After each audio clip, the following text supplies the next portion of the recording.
galera do terceiro ano, tudo bem com vocês? Espero que sim.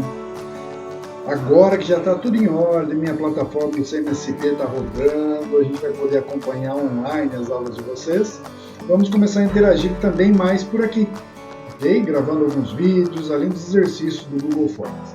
Lembrem que todas as atividades nós vamos postar no nosso grupo do WhatsApp, ok? Então fique atento às postagens. Se você conhece algum colega de sala que ainda não entrou no nosso grupo, dá um toque para ele, mandar uma mensagem para mim no privado, para a gente poder desenvolver as atividades. Junto comigo, nós teremos um amigo, o Toninho, esse aqui. Ele vai estar dando aula junto com a gente, ok?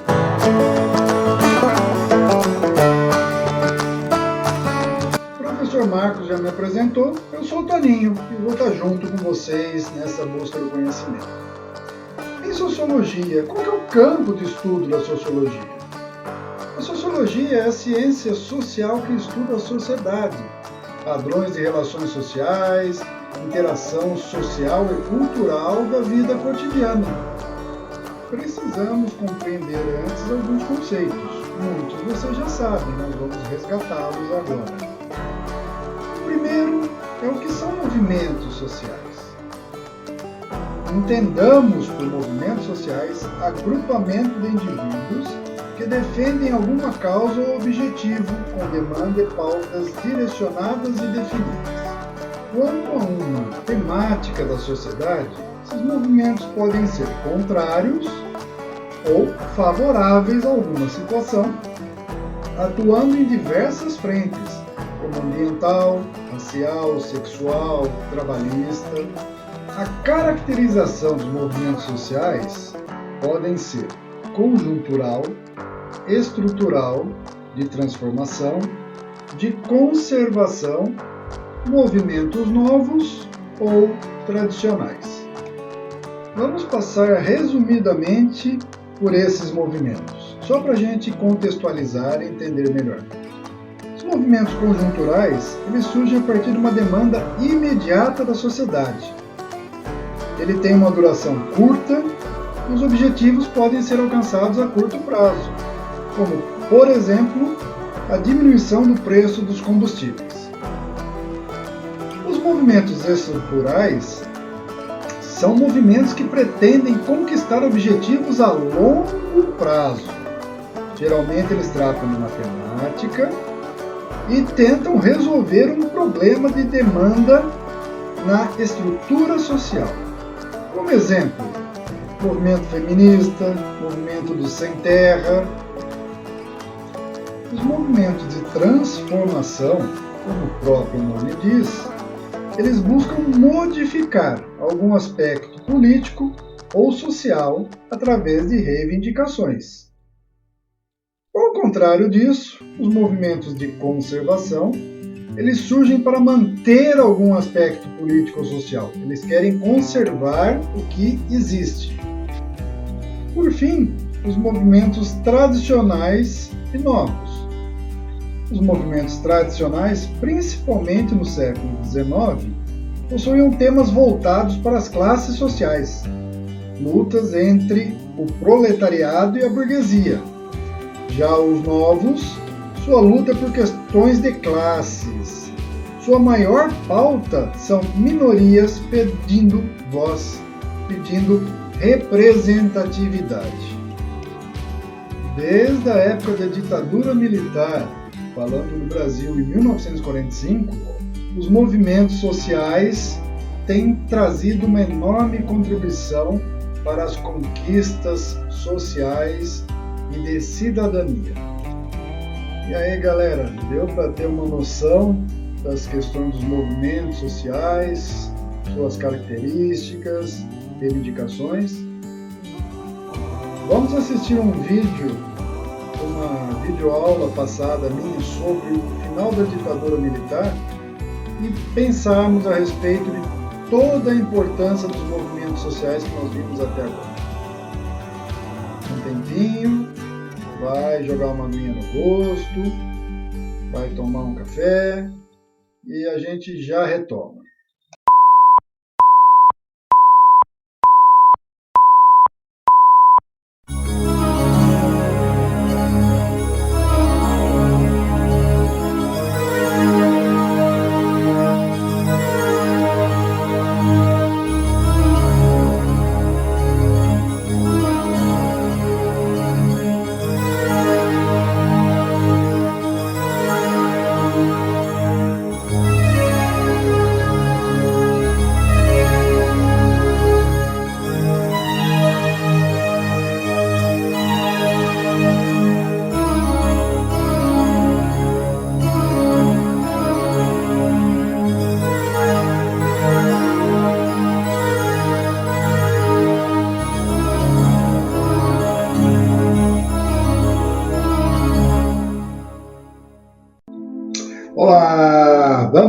vez, hoje encerramos a nossa apostila de História.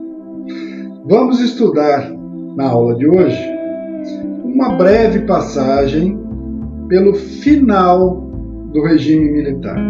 Nós vamos analisar, a princípio, o final da ditadura Vargas, em 45, e o início da retomada da democracia, onde ela novamente é interrompida com o golpe militar de 64. Vem comigo! Em meados de 1942, os estudantes, advogados, escritores começaram a se manifestar contra o governo militar. Por volta de 1944, pessoas influentes da sociedade aderiram ao movimento e, finalmente, em 1945, Vargas renuncia. Acompanhem o que diz a nossa apostila.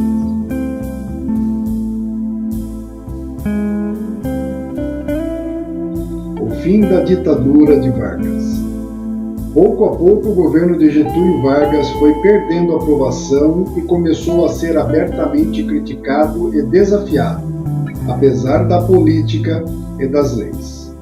Por volta de 1942, muitos brasileiros, estudantes, advogados, ex-deputados, militares, escritores, entre outros, iniciaram uma série de protestos contra a ditadura. Divulgavam declarações contrárias a ela, organizavam abaixo-assinados, burlavam a censura.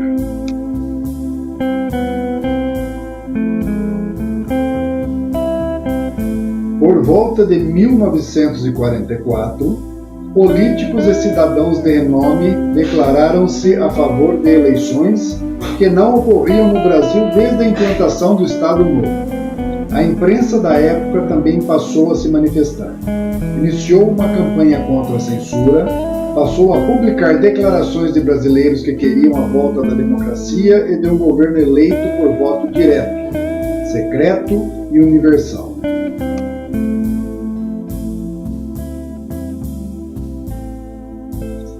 Finalmente, em março de 1945, sem apoio popular ou dos governos de outros países, Getúlio Vargas cedeu e declarou que o Brasil teria novas eleições em dezembro. Além disso, decretou-se a anistia dos presos políticos.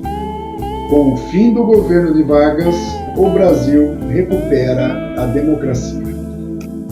Esse período de liberdade de expressão, direito a votar, conquistado com o final da ditadura Vargas, o final do Estado Novo, durou até 1964.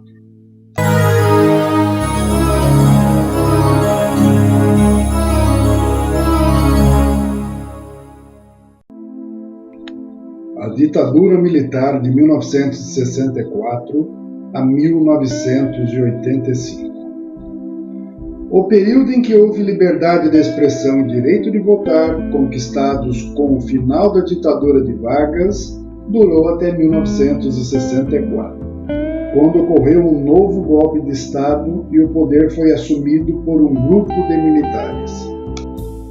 Uma das estratégias do novo governo para controlar a população e impedir o surgimento de ideias contrárias ao regime foi a criação dos atos institucionais. Os atos institucionais foram um conjunto de leis criado pelo governo militar que não necessitavam mais da aprovação do Congresso Nacional. Lembrem que no Estado Democrático de Direito, o Congresso Nacional é quem é responsável por homologar e fazer as leis. O primeiro ato institucional, chamado de AI-1, de 9 de abril de 1964, deu ao presidente da República o poder de anular os direitos políticos de qualquer cidadão. Além disso, permitia ao governo controlar jornais, rádios, sindicatos e associações estudantis, bem como outras pessoas ou entidades que fizessem oposição ao regime.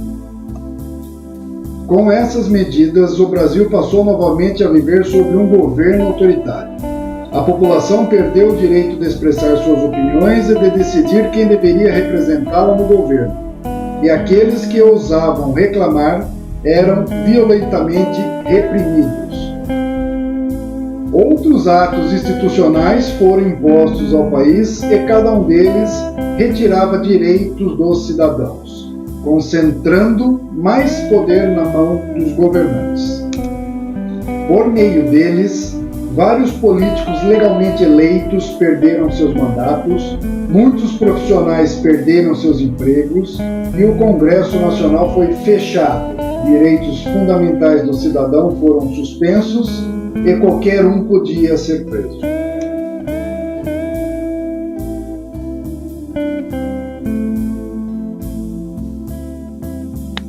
Brasil, ame-o ou deixe-o.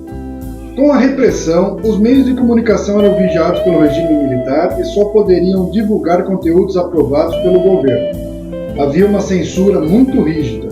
Músicas, programas de rádio e TV, textos de jornais e revistas, até concursos de poesia, toda manifestação cultural ou artística passava por uma rigorosa vigilância para que nada contra o governo fosse divulgado nos meios de comunicação.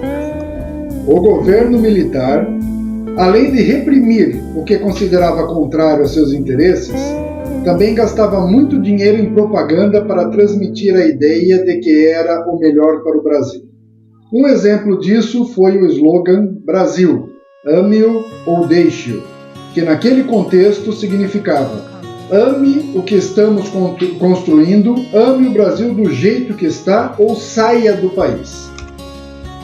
A indignação diante da falta de liberdade provocou, durante os primeiros anos de ditadura, manifestações de líderes estudantis, intelectuais, de mães e pais de líderes estudantis, de professores, padres, artistas e de outros brasileiros que foram, às vezes, violentamente reprimidos. Muitos foram presos, outros foram mortos. Como consequência, muitas pessoas deixaram o país. Outras iniciaram movimentos clandestinos, armados ou não, que tentavam derrubar a ditadura. Na década de 1980, mesmo após tanta repressão, muitas pessoas, estudantes, advogados, ex-deputados, professores, escritores, músicos e operários, entre outros, iniciaram uma série de protestos e passeatas contra o governo militar, defendendo mudanças e eleições livres e diretas. Foi nesse contexto de conflito de interesses, de negociações, de manifestações, de embates com a polícia, que os brasileiros, em 1985, viram o fim do governo militar. Chegamos ao final de mais uma videoaula. Que Deus abençoe a todos e tenham um excelente dia. Um beijo no coração de todos.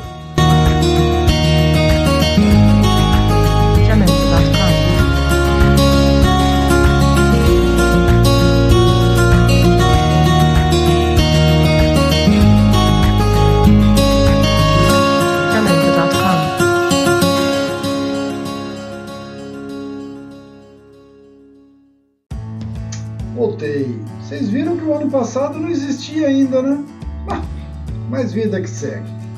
O importante de tudo isso que nós discutimos até o momento é pensarmos. Se não fossem os movimentos sociais, se não fossem as reivindicações, como poderia ser a nossa vida? Não é? Vamos pensar um pouquinho a respeito. Para finalizar, eu acho que o importante realmente era nós termos tido todos esses conceitos até agora. Resumindo a aula de CMSP, ela tratou de dois movimentos. Um intitulado A Revolta da Vacina e o outro, A Revolta da Chibata. Vamos fazer um resumo primeiro da Revolta da Vacina. O que foi essa revolta? Ela aconteceu no Rio de Janeiro, enquanto este ainda era a capital do Brasil, entre os dias 10 e 16 de novembro de 1904. O Rio de Janeiro enfrentava um surto de varíola devido às condições sanitárias da época, muitos casebres, muito acúmulo de lixo para as ruas, e o governo resolveu tomar uma atitude, primeiro de saneamento básico. Só que nessa medida de saneamento básico, ele começou a desalojar todas as pessoas que moravam em condições precárias. Simplesmente derrubava a casa das pessoas e não dava nenhuma opção de moradia. A segunda medida foi vacinar em massa a população. Chamaram o médico Oswaldo Gonçalves Cruz, Oswaldo Cruz, e começaram a vacinar a população contra a varíola. Até aí, falando isso hoje em dia, pode parecer normal, né? Nossa, mas se revoltaram por causa da vacina? O problema não foi a vacina em si. A questão é que a população já estava completamente revoltada pela afronta às suas propriedades, ao autoritarismo que estava sendo feito para tentar fazer, aspas, um saneamento básico. Ninguém tinha informação do que era a vacina. As pessoas entravam na casa dos outros e iam vacinando à força. Imagina, entrar na sua casa e injetar uma coisa no seu braço que você não sabe o que é, sem contar que naquela época, início do século XX, tinha uma situação que as roupas eram longas, cobriam o corpo inteiro. Era um vexame, era imoral as mulheres mostrarem o braço. E para vacinar você tinha que deixar o que a gente chama de braço desnudo, braço de fora. Então tudo isso culminou nessa revolta popular. A revolta da Chibata foi um motim organizado pelos militares da Marinha Brasileira de 22 a 27 de novembro de 1910. Chibatada era a punição que os oficiais da Marinha aplicavam aos seus subordinados. E o pior é que quem sofriam essas punições eram só os marinheiros, afro-brasileiros e mulatos. Nenhum outro militar sofria punição. Era uma punição que a Marinha vinha mantendo desde a época do Império de Portugal. O líder desta revolta foi o marinheiro João Cândido, conhecido como o Almirante Negro. Chegamos ao final da nossa orientação. Aprendo muito com vocês, espero que gostem e façam com tranquilidade, vejam quantas vezes precisar. Esse conteúdo é um resumo até do dia 20 de junho, então tem bastante tempo para vocês. Beijão no coração de todos e qualquer coisa eu estou à disposição. Até a próxima!